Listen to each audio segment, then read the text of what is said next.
दोस्तों ये कहानी किस बूढ़ी औरत की है। वो बूढ़ी औरत जिसकी 17 साल की बेटी घर छोड़कर चली जाती है। वह बूढ़ी औरत इतनी बूढ़ी हो चुकी होती है कि जिसकी रीढ़ की हड्डी भी कमज़ोर हो जाती है, जिसके कारण वह बहुत ज़्यादा झुककर चलती है। बहुत दुखी रहती है क्योंकि उसकी बेटी कई सालों तक बीत जाने के बाद भी घर वापस नहीं आती। ऐसे ही वह अपनी आदत डाल लेती है और अकेले पूरा काम करती है और पूरे दिन अपने आप को किसी न किसी काम में व्यस्त रखती है ताकि वह अपना जीवन व्यतीत कर सके और पूरा दिन काम कर कर थक हार कर सो जाती है।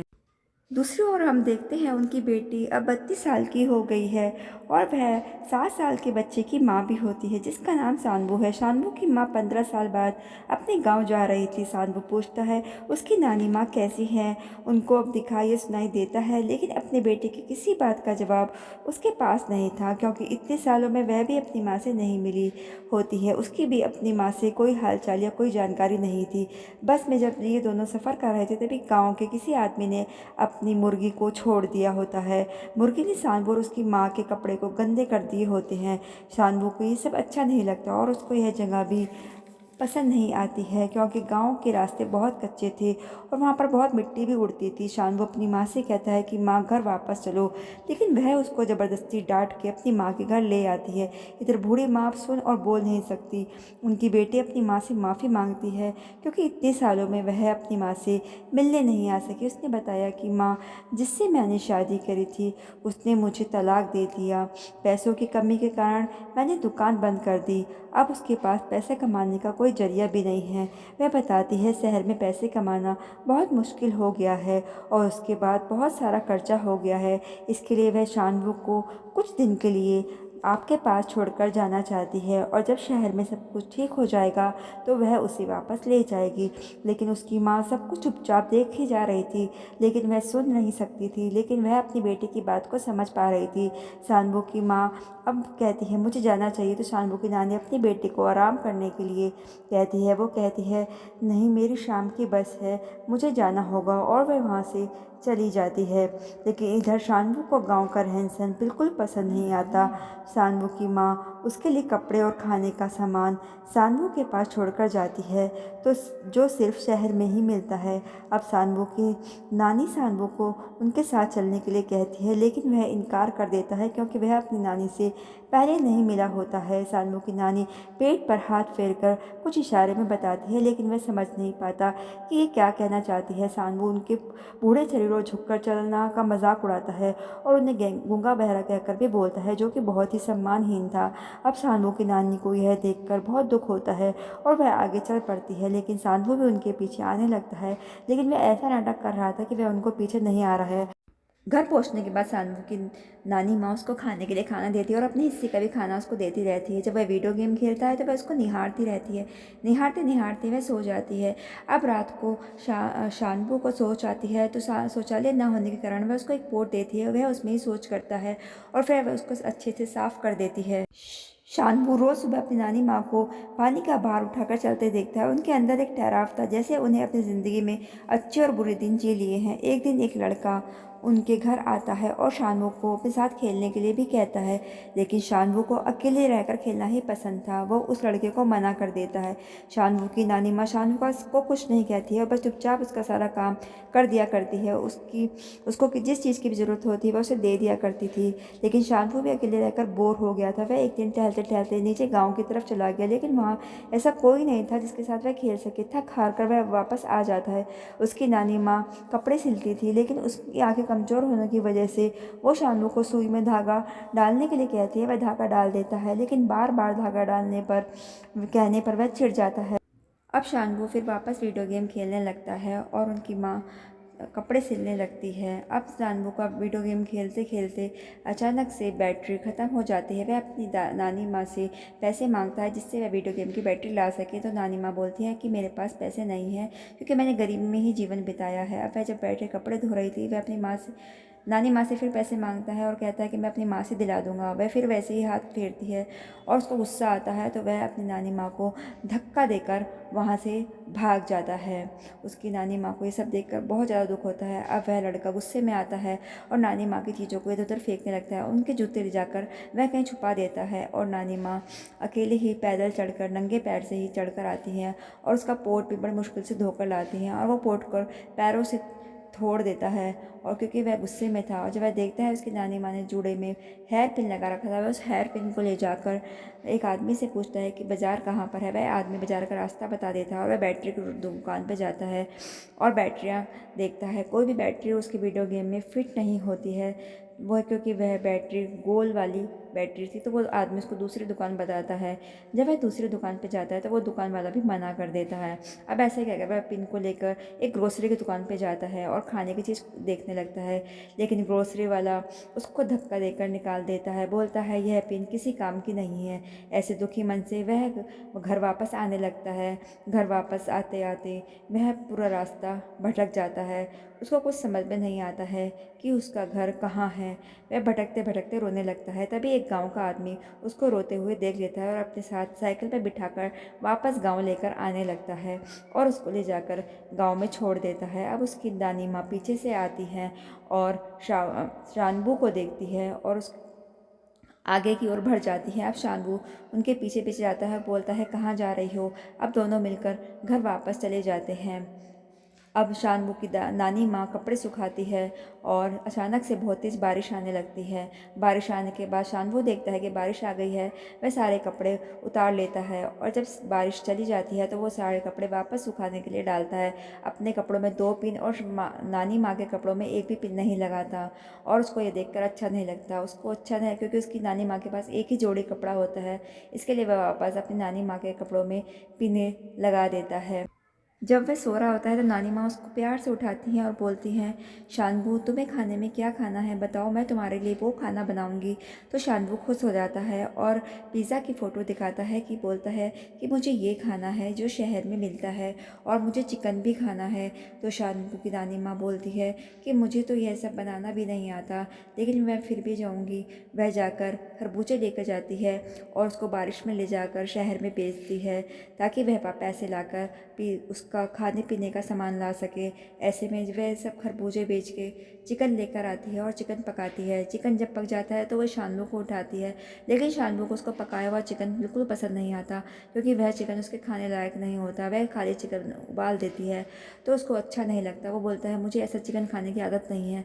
वह गुस्से में फिर वापस चिकन वो फेंक के सो जाता है। अब नानी माँ को बहुत दुख होता है और वह सर्दी से काँप रही होती है, तो वह लेट जाती है। जब शानबू को भूख लगती है तो वह उठता है और चिकन की ओर देखता है और चिकन खाने लग जाता है और उसको बहुत अच्छा लगता है। अब वह अपनी नानी माँ को देखता है और उनको, क्योंकि वह भूखे पेट सो गई थी, तो वह उनको उठाने की भी कोशिश करता है।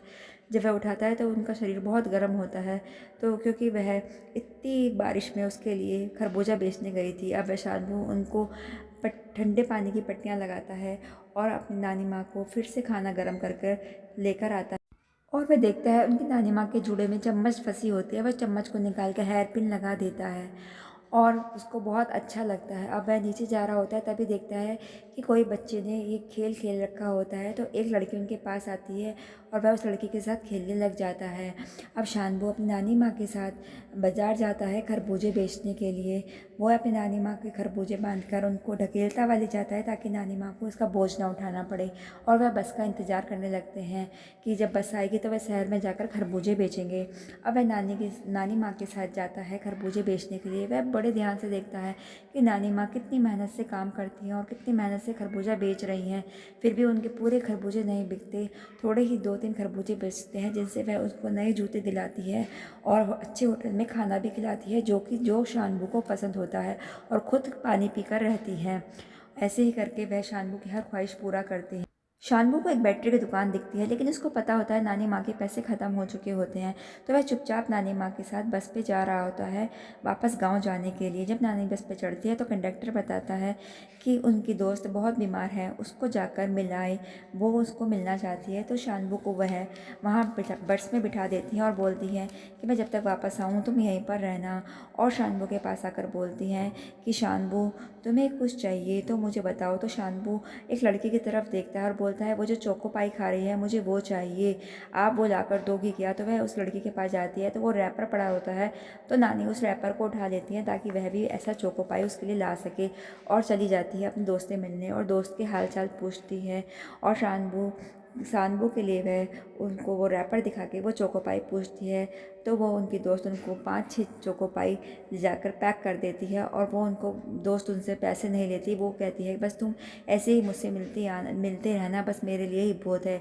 यह कहकर और चोको पाई लेकर और वह नानी माँ उनको खरबूजे देकर चली जाती है और उनकी दोस्त बहुत ज़्यादा खुश होती है।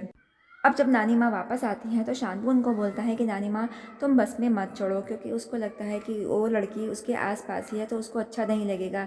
यह कहकर वह नानी माँ को कह देता है कि तुम जाओ और मैं अकेला जाऊँगा। और फिर नानी माँ बोलते हैं ठीक है तुम ये खरबूजे ले जाओ क्योंकि इनका भार ज़्यादा है। लेकिन वह लड़का खरबूजे अपने साथ ले जाने के लिए भी मना कर देता है, बोलता है कि मैं इनको अपने साथ नहीं ले जाऊँगा। और इतने में बस चल पड़ती है।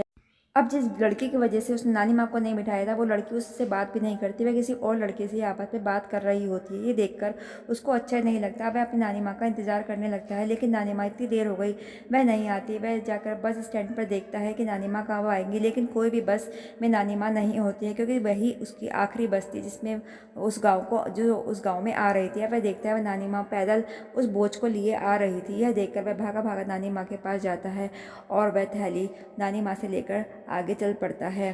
और उसको बहुत दुख होता है कि मैंने नानी माँ के साथ मुझे ऐसे नहीं करना चाहिए था, वह थैली मुझे लेके आ जानी चाहिए था। इसके लिए वह झट से वो थैली अपने हाथ में ले लेता है। जब वह खेलने के लिए जा रहा था तो उसको वह लड़का मिलता है बस वाला। वह उसको बोलता है कि तुम्हारे पीछे गाय हैं, जल्दी से भागो। यह सुनकर वह उसकी आवाज़ सुनकर वह लड़का भागने लगता है बहुत तेज़ी से। उसको लगता है कि उसके पीछे गाय हैं, तो वो तेज़ी से भागता भागता इतनी तेज़ भागता है कि वह गिर जाता है और उसको चोट लग जाती है। उसको यह बात देखकर अच्छा नहीं लगता, वह उस पर गुस्सा होता है कि उसने मेरा मजाक बनाया। और ऐसे कहकर वह वहाँ से शानबू भाग जाता है। अब वह लड़की उसको दिखती है और बोलती है कि तुम मेरे साथ खेलोगे। अब है शानबू उस लड़की की यादों में ही खोया रहता, बस उसके बारे में ही सोचता रहता, अपने बालों को निहारता रहता और शीशे में खुद को देखता रहता और अपने बालों को सोचता कि थोड़े छोटे करवाने चाहिए। वह अपनी नानी माँ से कहता है कि नानी माँ मेरे बाल थोड़े छोटे कर दो। अब उसकी नानी माँ जब कटिंग करा रही थी तो शानबू सो जाता है। जब वह सो के उठता है तो देखता है नानी माँ ने उसके बाल ज़्यादा ही छोटे कर देते हैं। तो वह बहुत उदास होता है, बहुत रोने लगता है कि आपने मेरे बाल ख़राब कर दिए, मुझे इतने छोटे बाल नहीं चाहिए थे। ये कह के वह रोने लगता है। अब शानबू एक कपड़े को लेकर अपने सर पर बांधने लगता है और अपना बाल छुपाने लगता है, लेकिन वह कपड़ा उसकी नानी माँ का होता है जिसमें वह खरबूजे ले जाकर बेचती है। अब दोनों जाकर उनके एक दोस्त को देखते हैं जो बहुत बीमार होता है और वह बोलते हैं कि अब मेरे को बस मर जाना चाहिए, क्योंकि अब मैं किसी और को परेशान नहीं करना चाहता। यह वही आदमी होता है जिसने शानबू को घर लेकर आता है। अब वह बहुत दुखी होता है तो शानबू की नानी उस आदमी को खरबूजा और कुछ खाने का सामान देकर वहाँ से चली जाती है और उसकी लंबी आयु की कामना करती है। जब शानबू घर आता है तो वह उसकी नानी माँ उसके लिए कुछ गिफ्ट पैक करती है और शानबू माँ को उसका वीडियो गेम भी देती है, तो वह मना कर देता है बिना बैटरी के मैं क्या करूँगा ले जाकर। वो अपने सारे गेम बेच कर आ रहा था और उसके बदले में ये गुड्डा लेके आ रहा था। फिर उसके दिमाग में एक आइडिया आता है क्यों ना मैं इसके साथ एक खेल खेलूँ। उसको ढाल देती है और उस पर पहिए वाली गाड़ी पर बैठ कर लुढ़क जाता है। जब वह लुढ़क जाता है तो वह गिर जाता है और उसके बहुत ज़्यादा चोट भी आती है। जब वह धीरे धीरे आ रहा होता है तो पीछे से एक गाय उसको मारने के लिए आती है। वह अपनी जान बचाने लगता है, तभी उसका दोस्त उसको आकर उसकी हेल्प करता है और उसको वहाँ से लेके जाता है। जब वह अपने घर पहुँचता है तो वीडियो गेम देखता है जो उसकी नानी ने उसको दिए थे, उसमें पैसे होते हैं, जिसको देखकर वह बहुत ज़्यादा उदास हो जाता है। उसका मन बहुत दुखी होता है कि उसने अपनी नानी माँ के साथ इतना कुछ कुछ बुरा बुरा किया है और उसकी नानी माँ उसका कितना ध्यान रखती है। वह रोते रोते घर वापस आता है। नानी माँ उसको बहुत चुप कराती हैं, उसको बहुत प्यार करती हैं और उसको उसकी माँ की आई हुई चिट्ठी देती हैं कि तुम्हारी माँ की चिट्ठी आई है। दरअसल उसकी माँ उसको लेने के लिए वापस आ रही है। अब सानवू नानी माँ को चिट्ठी लिखना सिखाता है ताकि जब भी उसकी नानी माँ को उसकी ज़रूरत पड़े तो वह चिट्ठी लेके उसको बुला ले। अब वह बोलता है कि नानी माँ ये बहुत ज़्यादा आसान है, इसमें कुछ भी दिक्कत नहीं है।